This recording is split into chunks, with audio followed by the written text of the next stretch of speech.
absent this evening. We will proceed. Paige provided us with minutes from our work session on the 10th of September.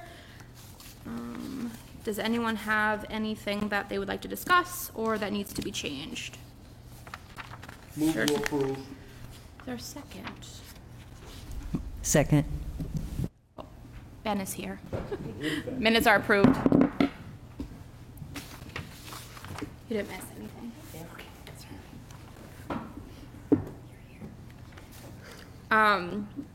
Our first item is a review of our summer programming that took place this year from Paige. You can get started.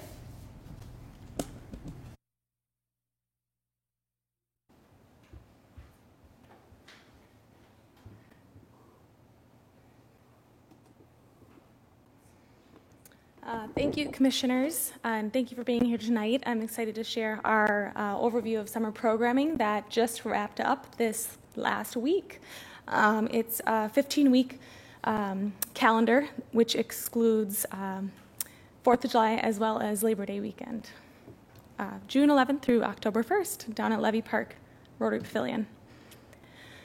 We now have 4 years of data to collect at the Rotary Pavilion. You can kind of see that the numbers are very similar to one another. This year, another increase as it was in 2017, 4,400 attendees over our 37 programs for 4 months down at the riverfront. With those 37 programs, we offered 33 free programs and events to our community and visitors here in Hastings. With those 33 programs, we also offered 4 fee-based programs, which has decreased over the last 4 years based on participation.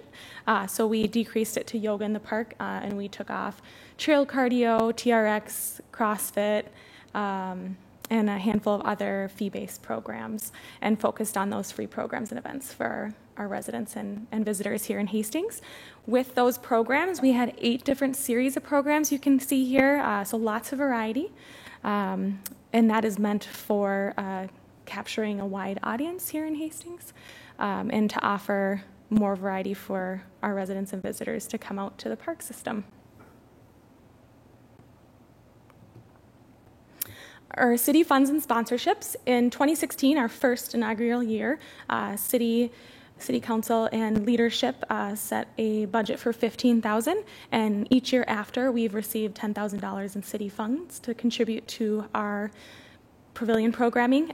Each year, we've increased in our sponsorships and donations that are acquired through local organizations such as Ardent Mills for our movies in the park, Power Within Chiropractic for our storytime in the park, Smead Manufacturing for our performances in the park, as well as some local organizations that do in-kind donations to support our programming here in Hastings. And you can see fees collected. We started out with about half the level of programs, and then jumped to doubling our fee-based programming the second year, and brought it back down to that same level of offerings as we did in our first year, and then cut it by a fourth this fourth year based on our participation numbers that we've had and interest levels. Some highlights of 2019, along with other years. The 2 top highlights over the years have been movies in the park and music in the park. Since 2016, we have doubled our offerings from 3 movies in the park to 6 movies in the park, and 3 music in the parks to 6 music in the parks. And each year, based on our surveys, that'll be, for example, we'll be going out next week. We gather data for about 2 weeks from our community members and visitors to input any information they'd like to share, and each year everyone says more movies and more music. And the numbers show that they're very well attended. Some of our outreach platforms that I work with our communications coordinator on, we have 6 avenues of outreach internally in the city. 2 of the largest outreach avenues that people respond with how they heard about the events and programs in Hastings is our Rivertown newsletter that goes out 3 times a year, as well as our Facebook page that is coordinated by our communications coordinator. You'll see on the next slide here with some more data, just because it's a piece where we can collect a lot of information. And with that, we also have really great support in Hastings with our local media outlets, including the Hastings Star-Gazette newspaper, KWA, HCTV, and the Chamber of Commerce. So all of those organizations assist us in communicating to our residents. Communication coordinator tries to get people where they're at, whether they're reading the newspaper, whether they're on Facebook regularly, whether they listen to our local media, or follow one of our other social media avenues. We also put out a programming poster throughout Hastings area, and a lot of businesses support that way in having it at their establishment. Some highlights for Facebook specifically. Each year, and including this year, we've had increase of paid Facebook reach, which is within the communications budget. People interacting. Last year, we had over 9,000 impressions. And along with that, we've had increased number of event responses and continued Instagram paid boosts, which reaches our younger audience. We have quite a bit of interaction on that. And our continued, consistent, cohesive marketing look for all of our programming. And the communications coordinator and I develop a marketing plan prior to programming each year. And our focus is really on continuing increased awareness in Hastings and what we have to offer here in our local parks and trail system. Along with that continued, consistent, cohesive marketing look, if you've ever followed our Facebook page, you'll see that all of them have this similar feel with similar font. And so it's an ability for people to recognize quickly that it's something that Hastings offers. As I mentioned earlier, we'll have an online survey that'll be coming out this week, October 10th, and we'll run it through November 1st to collect that feedback from our community members and visitors. Over the years, we've had about 120 people take that survey, and we'll also use our local media outlets to help us push that survey out to gather that information, and then also put it on our website and social media pages. So as commissioners, I ask that you encourage your family and friends who's ever attended our programming to share and take that survey. It really helps us develop our next year's programming and develop a baseline and a foundation for upcoming events. This programming each year is really made possible through all the partnerships we have. We also have a handful of sponsors that I mentioned earlier, and are all of our participants that come out and support these programs. The feedback that I get and that I really value is just those really authentic conversations that I have with people in the parks. You see them and they talk to you and they want to know more, or maybe they ask you a question that doesn't even relate. But then you're also offering them and providing them an individual who represents the city of Hastings and helps them feel like their opinion matters. Along with all of our programming, 37 programs throughout the 4 months, the Rotary Pavilion also hosts a handful of rentals. This year, in each year, we've had an increase in rental days booked. And here you can see the numbers that are actually within our scheduling system for 32 rentals days booked. But I also track all of the numbers that come in, all the calls, and we actually had 97 people interested in reserving the pavilion this year. But being Minnesota, we only have so many Fridays, Saturdays, and Sundays that people are wanting to book the pavilion, so there's a lot of interest in similar dates. So with those 97 inquiries, we were able to book 32 based on all the availability through the warm months that we have here in Minnesota. Is that just for the pavilion or any other? Just the pavilion. So we have 32 rentals at Levy Park this year, and I just looked at the numbers yesterday for all of our parks. We have 37 reservable parks in Hastings, and we've had 104 reservations this year through our park system. So about 30% come from the Levy Park. Have you got any idea what the 32 in this year? How does that break down? Are those family events? Those family events, or are they, a commercial activity or something like that? Yeah, so of those 32, 22 are public events. and 10 are private. So meaning private birthday parties, reunions, graduations, family gatherings, and then 22 being public. For example, the ALS Relay for Life, the Rotary Rivertown Live concert, all of those options as well that the community puts out for Hastings. Thank you. So in addition to our 37 programs down at Levy, there is also 22 public events for people to attend as well. So it's really heavily used. And if you ever go down there on a random Tuesday at 10 o'clock or Friday afternoon or Saturday morning, the space is well used with walkers, bikers, rollerbladers, and a lot of kids hanging out at the musical park, as well as, well, a lot of them like to use the labyrinth and run around and have fun, but you'll see it really well used downtown. And I welcome any questions or comments you have about our summer of programming down at Levy Park. Paige, do we connect with the lodging establishments within the community and close around? The reason I ask is the several times when we've booked in overnights or a couple of nights, most everybody asks for your email address and why.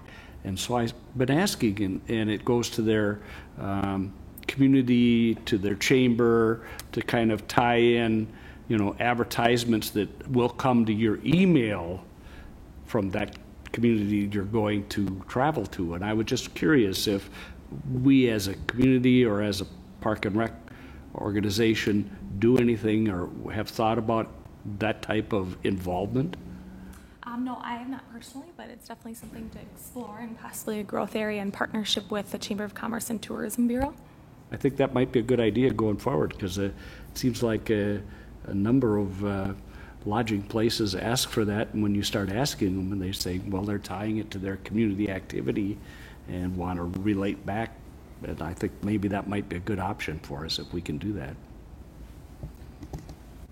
One quick thing, Paige. Do we push this out to other communities too, like surrounding communities like Cottage Grove and Rosemount, to come here and be a part of this too? Do you know that? Yeah, great question. And actually, based off our survey and feedback, and also just conversations with people at our programming, we do have a good, smaller but great percentage of people from the surrounding communities. Hampton, Cottage Grove, Rosemount, Apple Valley are really common areas that I hear. Haven't heard a whole lot from Farmington. But a lot of townships as well, like Ravenna Township, Denmark Township, we'll see people coming to the area, and then also family connections there. Grandparents live in Hastings, but family lives in St. Paul and come down to Hastings for a movie in the park. Awesome. Great.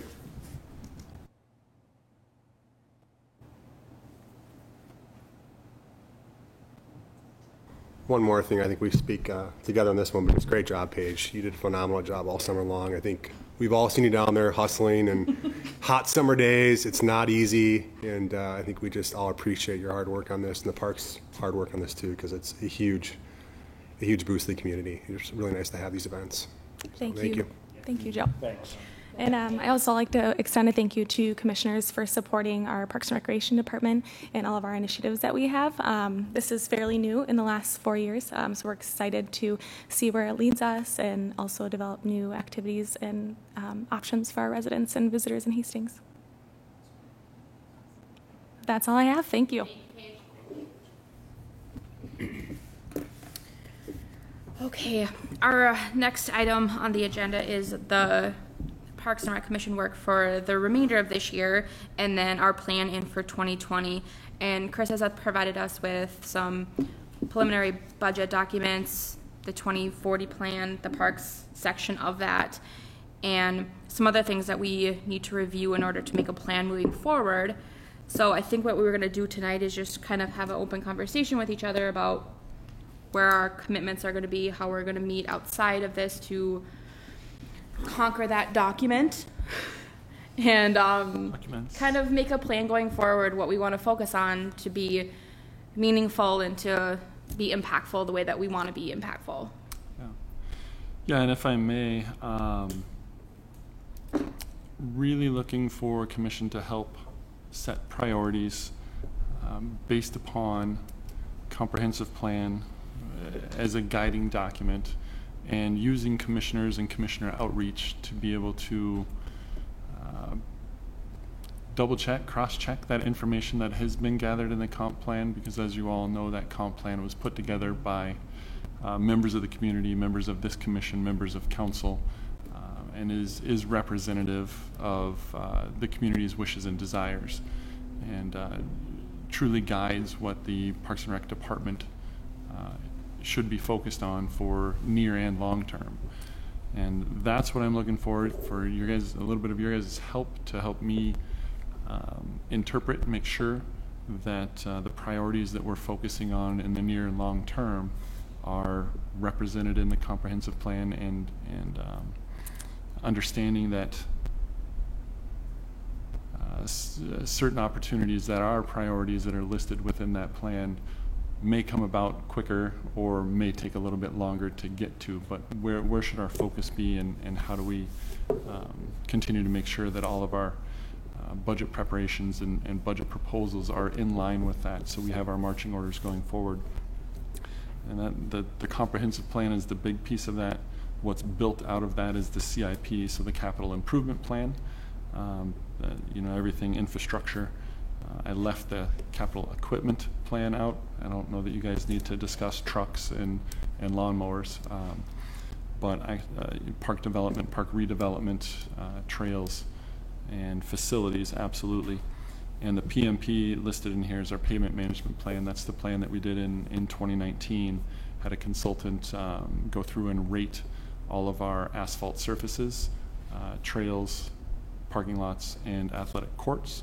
And they made some recommendations for 5 years, a 5-year plan on how to get that stuff, especially the items that are rated below satisfactory. How do we get those back up to satisfactory? And how do we maintain those that are still in that upper half of that scale so they last a little bit longer? We're not sinking a lot of money into them. How do we spend a little bit and keep those going for a long time? The playground replacement schedule is simply that. It is a year, it's a listing of each park and the year that playground was put in. And I've mentioned to you all before that industry standard for those is a 20-year replacement, where you go back and look to replace that playground equipment. Not that the playground equipment has anything wrong with it. It's not functional, it's not serviceable, but it's time to update and refresh that neighborhood park. So that's simply what it is. And yeah, looking to have you guys help put your brain power to work, and help us out a little bit. Make sure that we're staying on track with what the community's wants and desires are. Chris, do you want to speak a little bit to the audience, who, you know, where they can find this if they want to review this on their own, folks that are watching us on TV? Yes, absolutely. The comprehensive plan, I'm trying to remember the website. It is the Hastings 2040 plan, and there are links available to it on the city's website. The capital improvement plan is going to be found on the city's website as part of budget documents. That's going to be the 5-year look.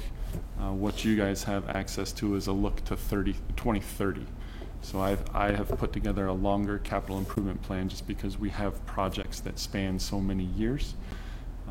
But the 5 years is listed on the city's website as part of that budget document.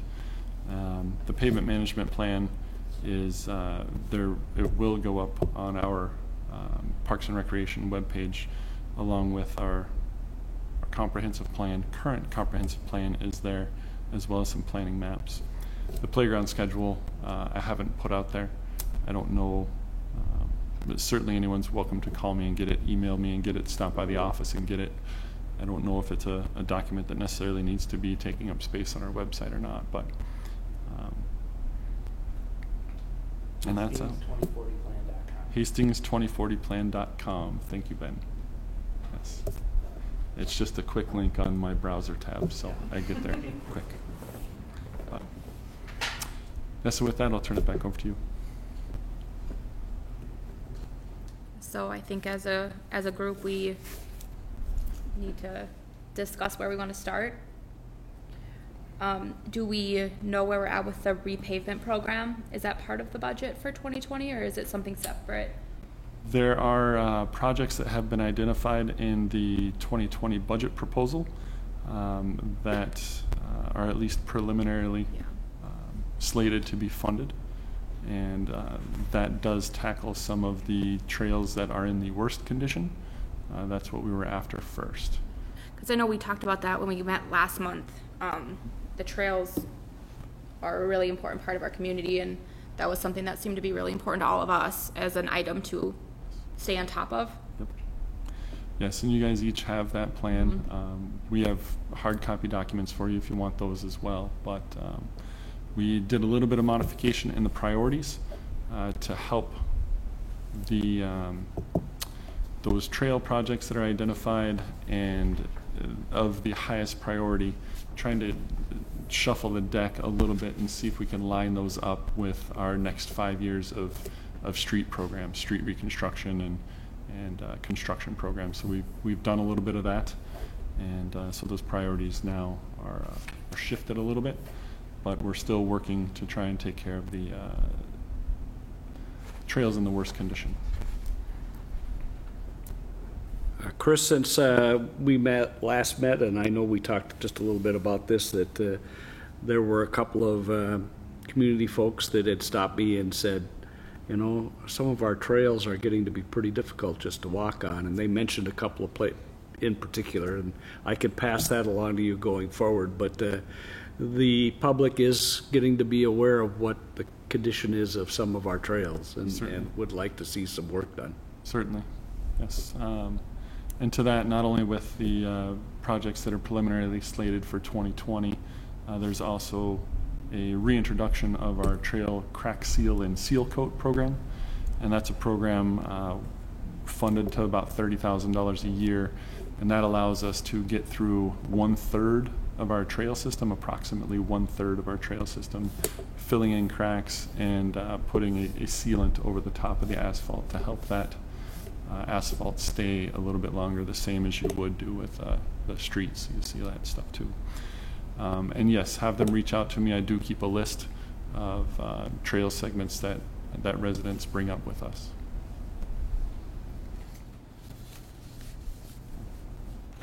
Does anyone else have anything they want to talk about?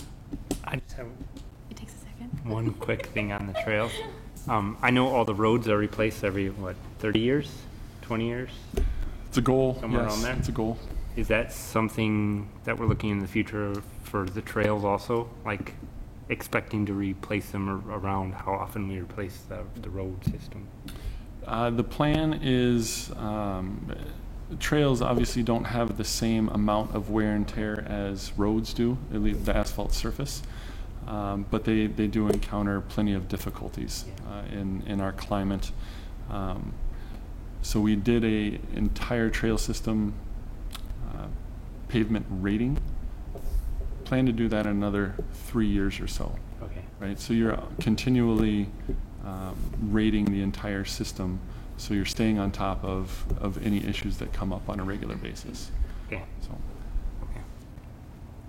that would Yeah, be the plan. I did see where it has a really bad rating. It's basically rip and replace Yep. in those areas. So, Yeah, total reconstruct on that. Yep. Okay.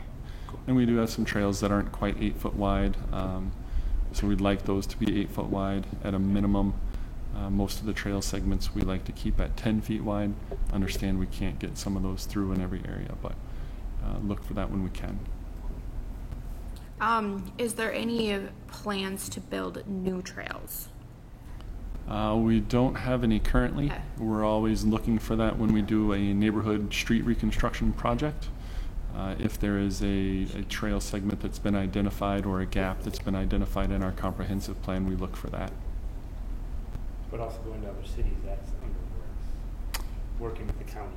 Yeah. Yep. I think that's county. Yeah, we do absolutely work with Dakota County. The Vermilion River Regional Greenway Master Plan, the county should be adopting that, or at least taking that to their county board for adoption this month.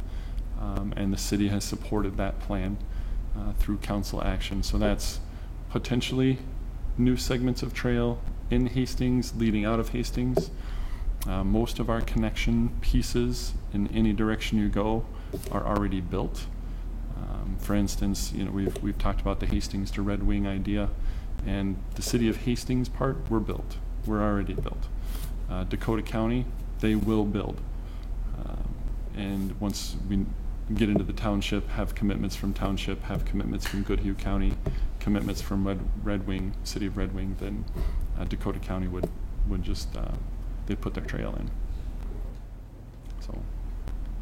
Chris, speaking to the trail system a little bit, upcoming is the 316 rebuild at the south side of town. How is that going to affect our trail system over there? That'll actually be, as proposed in the plan currently, that will be some new segments of trail. And we'll add some pedestrian safety, pedestrian access, really, to those businesses and commercial districts down there, and local housing areas as well. You guys have all seen the beat down footpath in front of the ice arena out there. That will be an actual trail, right? Users will always tell you where the trail should be, so you put it there. And so that will happen, as well as a few other reconfigurations with 316. It'll be good. Thank you. How do they determine the pedestrian safety, like islands and things like that, and where they get put in? You would have to ask a traffic engineer. Is that okay? Because they put one in that really makes traffic slow down a lot. And Yeah. I rarely see pedestrians walking across. So it's Where's that at? right behind Cub. Oh, yeah. And it's was just around the on- corner, and you can't see that It's you're kind of supposed to be awkward. in the right lane, and it's everybody just It's a little awkward. very awkward.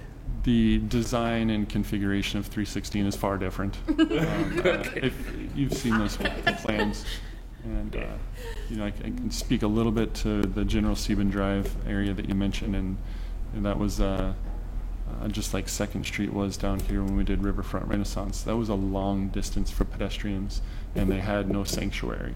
So now pedestrians do have sanctuaries. Drivers will learn it. I still get caught in that, driving my kids back and forth to school. I'm starting to remember now. Okay. So I'm trainable yet. So I have People have to form hope a that the habit. rest of us are. Yeah. Okay. Thank you. Yep. Going a little bit different, when we talk about parks and then, looking at the refreshing of the parks, what are we talking about in cost-wise in let's say in a neighborhood park, when it comes time, said park needs to be redeveloped or refreshened up? What kind of dollars are we talking? Round figures. Generally speaking, the development of a 5 to 7 acre neighborhood park at the service level that has been identified for Hastings in our comp plan is $300,000. The redevelopment, it might get close to that. It might be significantly less, depending on what the desires are. And to that end, the best practice and what we're planning to do, and again, what is preliminarily slated for 2020 is a master planning project for Isabel Park, Lake Isabel Park. And that's, about $20,000 to do that master planning effort. And that will include the community input gathering through workshops, through online tools. We'll allow certainly the neighborhood will get direct invites, but the community at large will be invited as well to provide input on that. And out of that process, we'll get some actual construction prices for what the desired end result is. And each one could look a little bit different. The reason I kind of hit out on that was was it 3 years ago Lions Park got redone? 2 years? And, what kind of dollars were invested there overall?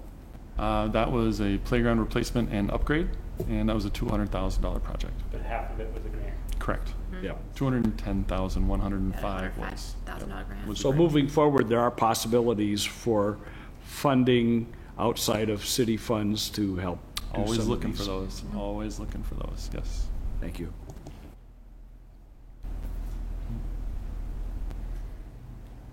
Anything else we want to discuss? I know Nicole put together kind of a rough reading assignment, how to break out that, and we can all kind of figure out a time we can come back together and discuss it as a group if we want to do that. Outside of here. Yeah. So for the audience, the commissioners are discussing and, at least at this point, agreeable to Yes. meeting outside of regular commission meetings to break up the comprehensive plan and some of these other plans, digest a section of that and share that with one another, so that we can all have a good understanding without having to dive through 98 close to pages. 300 pages of documents by the time you get to the end of it. Yeah. It's a Yep. big document. So that'll be fantastic. If you guys are willing to commit to that and do that, it will certainly help me out and help our department out in making sure our priorities are in line with our comprehensive plan, and that's what we're setting up our budget proposals and capital improvement plans, setting that stuff up for that, gain those. Are we all still on board with doing that? Yeah, I think it Okay. just kind of work together and send out a few dates and see what works with everybody else. Try and tie something down. And if you guys need a meeting place, the Parks Conference Room is always available Okay. for you too, so, no matter the time, we can get you there. Thanks, Chris. Anything else on 2019, 2020 work we want to talk about tonight? Okay. Our last item, or second to last, is commissioner terms.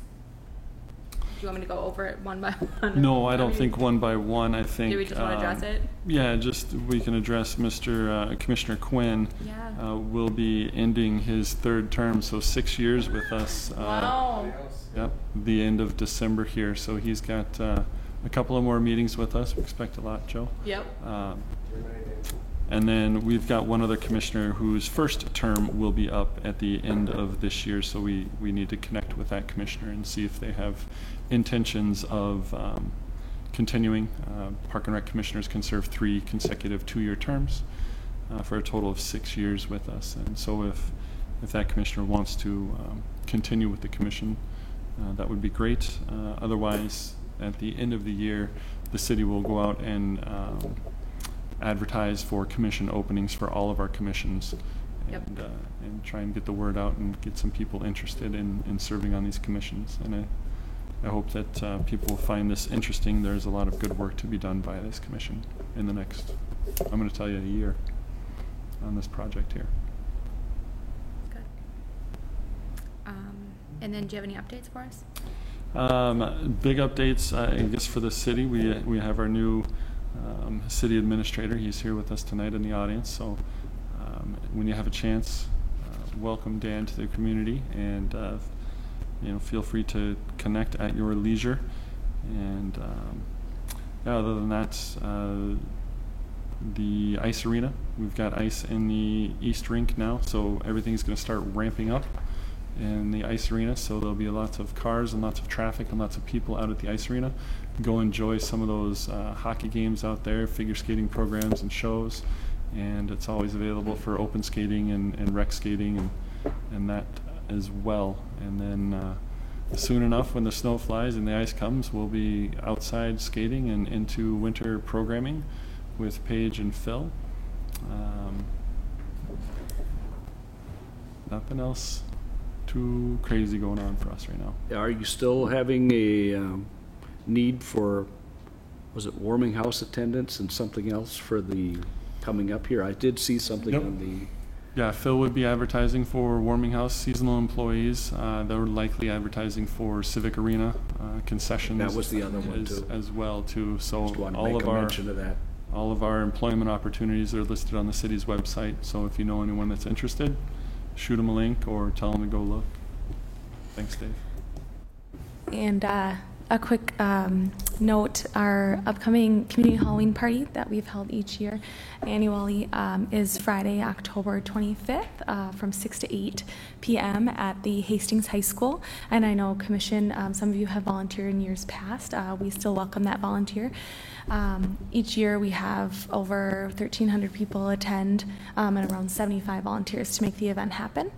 So it's a really team effort to make this event happen. So if you know any families and friends, invite them out. And if you have time yourself, we welcome volunteering as well. Awesome.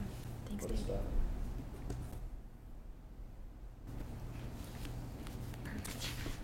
Sounds good.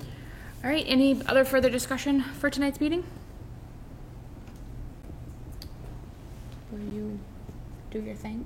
Motion to adjourn. Is there a second? I second that. Okay, thanks, Ben. Tonight's meeting is adjourned. We are meeting again next month on Tuesday, November 12th, here at 7 o'clock.